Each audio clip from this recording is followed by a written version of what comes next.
Hi everyone, welcome back to ChemHelp ASAP. In this problem set video, we are going to be working with naming compounds. But first we will start with identifying core and valence electrons so that we can then use those valence electrons to predict charges for ionic compounds. We will focus in on ionic compounds and we'll work from molecular formula to name and name to molecular formula. Now within the ionic compounds, we will cover not only monoatomic ions, but polyatomic ions and transition metals. Then once we are through naming all the ionic compounds, we will switch over to covalent or molecular compounds. And again, we will move from name to molecular formula and molecular formula to name. Let's get started. Let's take a couple of elements and figure out the number of valence electrons and the number of core electrons. So here is our periodic table, which is going to be very useful to us. So starting in the first row, let's complete these numbers for potassium. Of course, the first thing is to find potassium on the periodic table. Here it is on the left. Let's first specify the total number of electrons. Potassium's atomic number is 19. It is a neutral atom, so it has 19 total electrons. Now to determine valence and core electrons. There are a couple different ways to think about this, so you use the method that makes the most sense to you. Some people like to write out the electron configuration and then find the largest number. That is a perfectly valid way of doing it and will work every time. If I have a periodic table, oftentimes I will simply use a periodic table to determine valence and core electrons. Again, you pick the way that makes the most sense to you. So with potassium right here, my nearest noble gas that doesn't have more electrons is going to be argon right here. That means potassium only has one more electron than argon. It is in an s orbital, therefore I have one valence electron. Now to get the number of core electrons, again, there are several different ways of doing this. I already know I have 19 total electrons. If one is valence, then 18 must be core electrons. You can also look at argon here and see that it also has 18 electrons. Again, if you're writing out the electron configuration, you can count up the electrons there and see that there are 18. The most important thing is to find a way that makes sense to you. Next, let's do phosphorus. Finding phosphorus on the periodic table, it's right here. We have 15 total electrons. That's what our atomic number is, and of course we have a neutral atom. I'm going to find the noble gas that's closest without having more. That is going to be neon.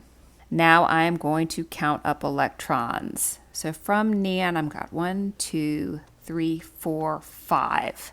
So phosphorus has 5 valence electrons. Again, I can either take 15, subtract 5 to get 10, or I can see that I started with neon, and that also gives me 10. Now let's take a look at iodine. It's a halogen. Here it is on the periodic table. We have 53 total electrons. Finding my noble gas, that's going to be krypton right here. Now let's count up valence. I'm going to have 1, 2, 3, 4, 5, 6, 7 valence electrons. Now, you may be wondering why I skipped my Ds. Well, when writing electron configuration, remember your Ds always go back 1. So they are not going to be valence electrons generally. So I only counted my s orbitals and my p orbital electrons. Again, this is where writing out the electron configuration can be very helpful because you can find those largest values, those inline numbers, and that can help you determine it. Or if you're like me, you know that the S's and P's are going to have the highest value and you just count over. So iodine with 53 total electrons, 7 of these are valence. So 46 are going to be core electrons. Now notice I couldn't have gone to krypton in this case. That only has 36 electrons because I skipped over the D electrons. Of course, after you do enough of these, you start to notice a pattern. Generally, you have 1, 2, 3, 4, 5, 6, 7, 8 valence electrons in all of these columns. Now, your transition metals here and some down in here can do some crazy things, but just going strictly by the rules, those are your valence electrons. Once you can predict your valence electrons, then you can start predicting charges on your ions. And this is what allows us to write molecular formulas. So let's start with the ionic bond between calcium and oxygen. First of all, even though the problem told us that it is ionic, we know that it must be ionic. Here is calcium on the left-hand side, it is a metal. Here is oxygen on the right-hand side, it is a nonmetal. Always a bond between a metal and a nonmetal is going to be an ionic bond. Starting with the metal, starting with calcium, that is going to be our cation. It's going to have a positive charge. So calcium right here, it has 2 valence electrons. It is going to give away those 2 valence electrons. Now, when it does, it will have 2 more protons than electrons because it has lost electrons. So the charge on the calcium is going to be 2+. Now, going to our nonmetal, our oxygen, this is going to gain electrons. It is going to be our anion. It's going to have a negative charge. Again, here is oxygen on the periodic table. It needs 2 more electrons before it has that noble gas configuration. So it is going to gain 2 electrons. Now, when it gains those electrons, it will have more electrons than protons. So it will have a negative charge. Specifically, it'll have a -2 charge. Now we need to create a neutral molecule. So these atoms are going to bond such that there is no overall charge. In this case, this is very easy. Our calcium comes in with a +2. Our oxygen comes in with a -2. We only need 1 of each. Therefore, our molecular formula is simply CaO. I like to call these a match made in heaven. Calcium wants to give up 2 electrons. Oxygen wants to gain 2 electrons. Bam, perfect. But let's do a more difficult example. This time, we're going to do an ionic bond between potassium and nitrogen. Again, we know it's ionic not only because the problem told us so, but here we have potassium on the left-hand side of the periodic table. It is a metal. Here is nitrogen on the right-hand side. It is a nonmetal, so we will have an ionic bond. We'll have an exchange of electrons. Since we always write our cation first, we're going to always start with our metal first. So looking at potassium here, you can see that it has 1 valence electron. That means that it will lose 1 electron. So the charge on our potassium is simply going to be +1. Now let's look at our nonmetal. Let's check out nitrogen. Here is nitrogen right here. It wants to gain 1, 2, 3 electrons to have that noble gas configuration.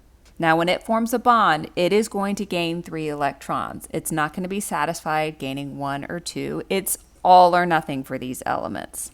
So the charge on our nitrogen is going to end up being -3. Again, it has gained 3 electrons. So we can already see that we can't have 1 potassium for 1 nitrogen. There aren't enough electrons that potassium can give nitrogen to give it that full octet. So we can just see from our charges here, we are not going to have a 1-to-1 bonding like with our calcium and our oxygen. There are a couple different ways to think about this. I like to go to math, but you don't have to. You can certainly draw out pictures if that makes more sense to you, or any other way that you find makes the most sense. To create a neutral atom, my charges must add out. That means I need 3 potassium atoms to give a total charge of 3+. Then my nitrogen with a charge of -3 will add out and I form a neutral molecule. Therefore, the molecular formula between potassium and nitrogen is going to be K3N. The 3 here signifying you have 3 potassium atoms. Once we know how elements will bond, then we can start giving them names. Let's start with Ki. The name of the cation, the metal in this case, the one that we always write first, is simply potassium. Your anion is your nonmetal. It's always going to be written after your cation. Our elemental name of our anion is iodine. When naming binary ionic compounds, our cation name stays the same. However, our anion name, we need to change the ending. This INE in iodine will become IDE. Our molecular name for Ki is potassium iodide. Let's go on to our next compound. Here we have magnesium and nitrogen bonded. Go to the cation. Remember, it's the metal. It's always written first. Our elemental name is simply magnesium. For our anion, our elemental name is nitrogen. Our molecular name is going to take the elemental name of our cation, magnesium, and is going to change the ending of the anion to IDE. So this becomes magnesium nitride. Let's do our last example. Here is our molecular formula. The elemental name of our cation is rubidium. Our anion in this case is sulfur. Our molecular name is simply rubidium sulfide. Generally, students find it a little more difficult to go from the name of an ionic compound to the molecular formula because we've got to do a little bit of math. Remember, our charges have to add out to make a neutral compound. So our name we're starting with is sodium phosphide. Our cation is pretty easy. It's sodium. The charge on sodium is +1. That is, again, because sodium is right here. It has 1 valence electron. Phosphide, that comes from the element phosphorus, which is right here. When phosphorus becomes an anion, it will have a charge of -3 or 3-. Now the trick is to make a neutral compound. Again, different students have different ways of thinking about this. Use the way that makes the most sense to you. I like to go by algebra. To give myself a neutral compound, I am going to need 3 sodiums with a charge of +1 to add to my phosphorus, which has a charge of -3, to then give me 0. This 3 is represented by this 3 right here. Let's go to our next compound, aluminum sulfide. Again, the cation is pretty easy. It's aluminum. Here's aluminum on the periodic table. It is going to have a charge of +3. Sulfide comes from sulfur, which is right here on the periodic table. It is going to have a charge of -2. Aluminum has a charge of +3. I'm going to need 2 of these to bond with 3 sulfurs with a charge of -2. And you can see how that equals 0. Here is the 2 for 2 aluminums and the 3 for 3 sulfurs. Now I'll show you another trick that students often use. This is called crisscross. So if I write my aluminum with its charge and I write my sulfur with its charge, what I can do is crisscross just the numbers, not the charges, and I will get aluminum 2, sulfur 3. Let's look at our last example, sodium iodide. Our cation is sodium again. We already know its charge is +1. Iodide comes from iodine. Right here, it's a halogen. It's going to have a charge of -1. This one is our easy one, right? So sodium gives up an electron. Iodine wants to take 1 electron. And we simply have sodium iodide right here. We just need 1 of each element. But we can see how the algebra works out. So our sodium has a charge of +1 plus our charge of iodine, and that gives us 0. We don't need any multipliers here. You can also do crisscross. So we have sodium with its charge. We have iodine with its charge. You want to be careful not to move the charges, just the numbers. So this one will come down here, this one will come down here, and again, here is our molecular formula for sodium iodide. Some students have an easier time using polyatomic ions than monoatomic ions. The biggest hurdle with polyatomic ions is knowing what the ion is and what the charge is. The great thing is, as you use polyatomic ions over and over again, you will find that you will start to memorize them without even making any effort. So let's name some ionic compounds with polyatomic ions, starting with our first compound. Now our cation in this case is easy, it's simply sodium. Next we have to identify our anion. It is ClO3. Obviously, it's not a monatomic ion. You're not going to find this on the periodic table. So we need to find ClO3 on our list of polyatomic ions. You can see it right here. Its name is chlorate. Now with polyatomic ions, there's no need to change the endings of any names. So this compound is simply sodium chlorate. Let's go to our second compound. Our cation is our metal. It's beryllium right here. Our polyatomic ion is right here, NO2. We need to find NO2 in our list. Here it is right here. Its name is nitrite. So the name of this compound is simply beryllium nitrite. Notice we don't have to specify that there were 2 nitrite ions. Let's do our last compound. Here we go. Our cation is rubidium. That name's pretty easy. We can get it from the periodic table. Now we need to find our anion. Here is our polyatomic ion, SO4. Looking on our list, we can find SO4 right here. Its name is sulfate. This compound is rubidium sulfate. Again, we didn't need to bother specifying that there are 2 rubidium atoms. To go from the molecular name to the molecular formula, just with our binary ionic compounds, is going to take a little bit of math. Let's start with our first example, barium cyanide.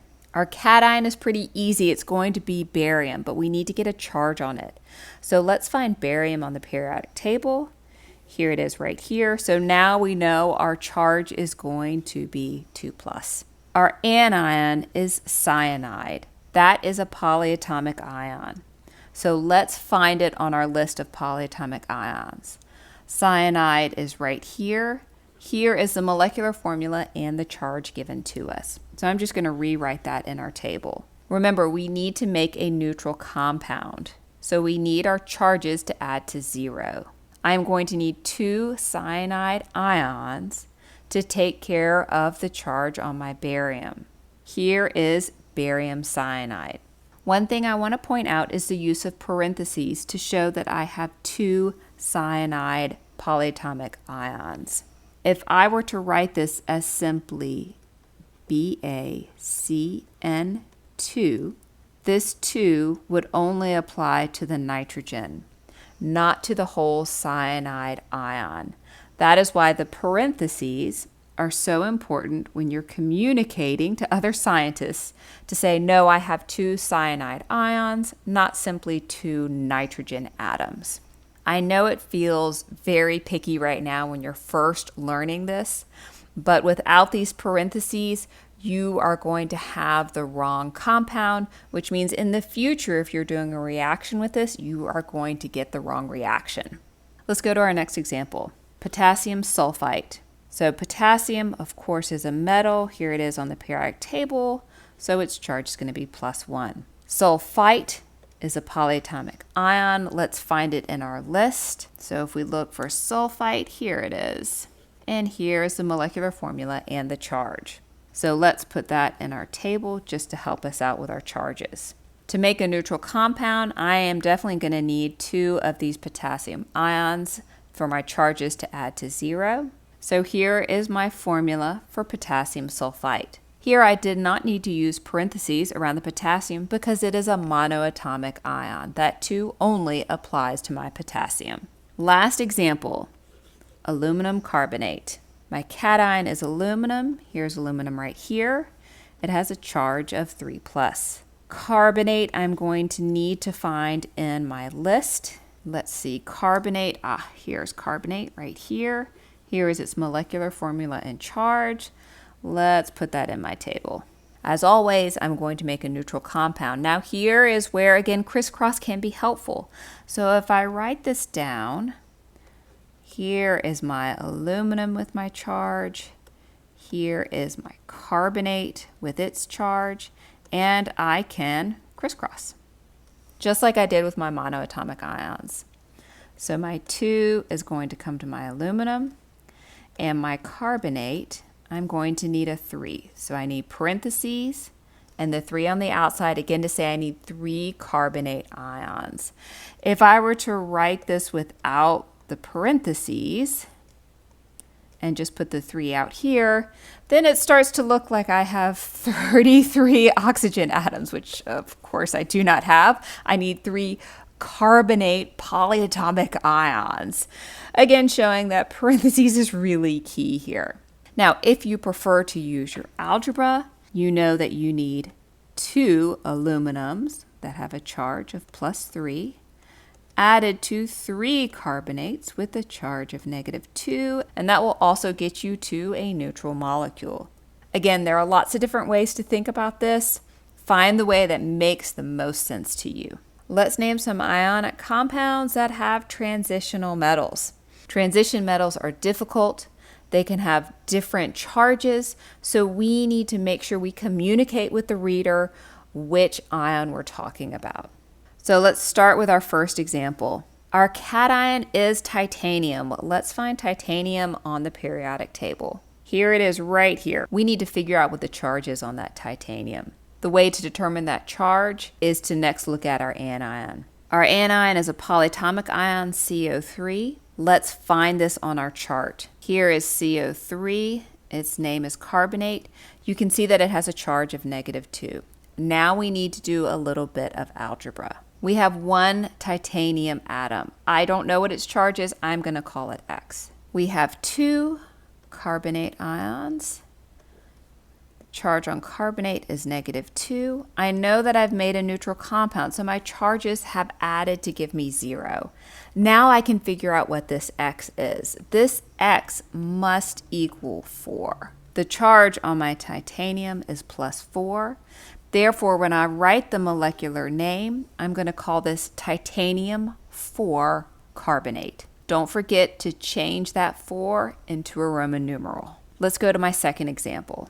Identifying my cation, I see that it is zinc. Finding zinc on the periodic table, here it is. Yes, it's definitely a transition metal.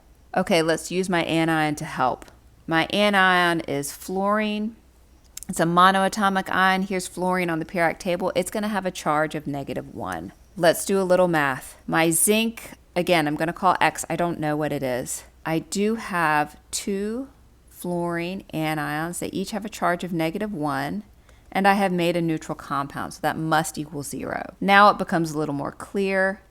X must equal 2, therefore the charge on my zinc is 2. This compound is zinc 2 fluoride. Last example, here we go. My cation is scandium. Finding scandium on the periodic table, here it is. Yes, it's a transition metal. Let's identify my anion. SO4, definitely a polyatomic ion. Let's find it in my chart. Let's see, SO4, here we go. This is sulfate. It has a charge of -2. Now for my algebra. I don't know what scandium is. Again, I'm going to call it X. But notice I have 2 of them, so this actually needs to be a 2X. Plus my sulfate, I have 3 of these. They each have a charge of -2. And this must equal 0. My algebra is a little bit more difficult, so I'm going to have 2x is equal to 6. Therefore, x is equal to 3. The charge on my scandium is 3. So when I name this compound, I'm going to name it scandium 3 sulfate. Let's take some molecular names of compounds with transition metals and write the molecular formula, starting with osmium 2 bromide. So my cation is osmium. If you find that on the periodic table, it's down here. So the symbol is OS. I know what my charge is because the name gives it to me, 2. My anion is bromide. That's a monoatomic ion. It comes from bromine right here. I know its charge based on where it is in the periodic table. It has a charge of -1. Now to make my neutral compound, I'm going to need 2 bromide ions to make a neutral compound. So here is my molecular formula. Let's go to my next example. Lead 4 hydroxide. Finding lead on the periodic table, here it is way down here. Its symbol is Pb. The charge is given to me in the name. This is lead 4, so its charge is +4. Hydroxide That is actually a polyatomic ion. Let's find hydroxide on our chart. Hydroxide is, here we go. So its molecular formula is OH. It has a charge of -1. Let's get that in my table. Now to make a neutral compound, lead has a charge of +4. I only have one of it. Plus, I am going to need 4 of these hydroxides. Yes, that will give me a neutral compound. Here is my molecular formula. Last example, tungsten 6-chromate. Okay, finding tungsten on the periodic table. Here it is down here. Its symbol is W, and the name tells me it has a charge of +6. So here's my tungsten. My anion is chromate. That is a polyatomic ion. Let's find it in my list. Chromate is right here. Here is its molecular charge and formula. This is an example where crisscross can mislead you if you're not careful. So we have tungsten with a charge of 6. We have chromate with a charge of -2. And the temptation, of course, is to just crisscross like so, which would give you a formula of this. This is actually not correct. Now, again, there are different ways that students think about this. Some students find it easy to recognize that this ratio can be reduced, which would give you the correct formula. I tend to go to the math. Tungsten has a charge of 6.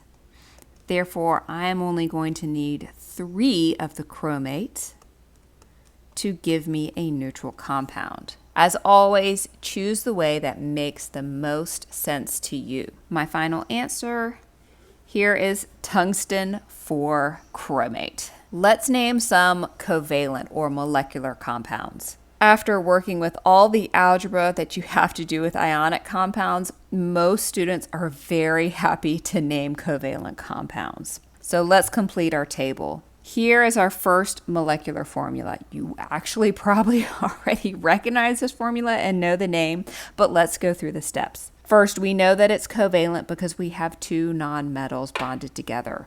Here's carbon, here's oxygen. They're very close together and they're both on the right-hand side of the periodic table. Our first element's name is simply carbon. How many carbons do we have? We only have 1. That means we will drop the prefix for that first element. Our second element is oxygen. Just like with our ionic compounds, we are going to change that ending to IDE. So our second element's name is going to be oxide. How many oxygens do we have? We only have 1. So the prefix for our second element is mono. Now we combine all of our names and prefixes. This compound is carbon monoxide. Notice we simplified. Instead of calling this monooxide, we called it monoxide. We dropped that second O. Carbon monoxide is a good one to remember if you want to remember those exceptions like dropping the prefix of the first element if there's only 1 and simplifying those vowels.